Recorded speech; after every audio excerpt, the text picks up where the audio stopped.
Jésus et ses disciples, qu'on appelle les apôtres, l'ont annoncé dans les évangiles et dans les épîtres des apôtres, qu'il y aurait des faux messies, des faux prophètes après lui, et qu'il ne faut pas ajouter d'autres textes sacrés à la Bible chrétienne, qui se compose de la Bible hébraïque, mais aussi des textes du Nouveau Testament, des textes qui racontent la vie de Jésus, jusqu'aux textes des épîtres, voire de la révélation de l'Apocalypse. Donc c'est le canon qui s'est formé progressivement par les premières églises chrétiennes. Et ma question numéro 12, c'est pourquoi l'islam est un dérivé du judéo-christianisme.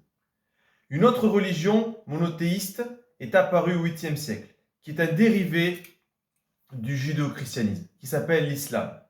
Le mot arabe al-islam, A-L, islam, I-S-L-A-M, vous le savez, signifie soumission. Cette fois-ci, cette religion n'apparaît pas en Israël, mais en Arabie, dans un autre contexte géographique. Si on étudie les textes sacrés du judaïsme et du christianisme, aucune prophétie n'annonce la venue d'un autre prophète ultime après Jésus. Jésus est vraiment le prophète ultime et il n'y a pas d'autre prophète ultime après lui.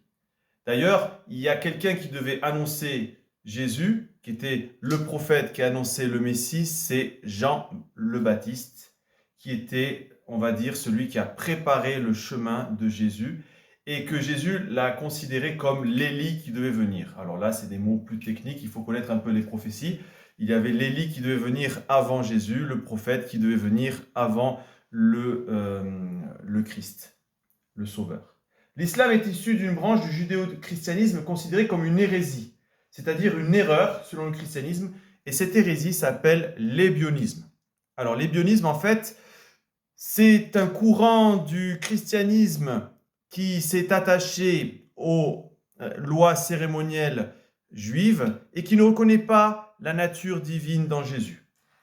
Elle est issue en fait de la première église de Jérusalem et cette première communauté des Ébionites s'est réfugiée d'abord dans la Jordanie actuelle, puis cette religion s'est propagée en Arabie et selon des témoignages musulmans, l'ébionisme existait même très tardivement, 10e, 11e siècle en Arabie. Bon, selon les historiens plus occidentaux, elle a disparu en tout cas vers le 4e, 5e siècle dans la partie méditerranéenne.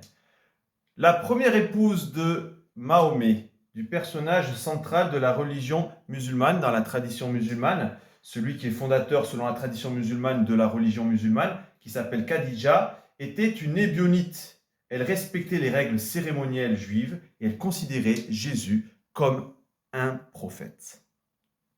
Voilà, on va plus loin dans notre étude.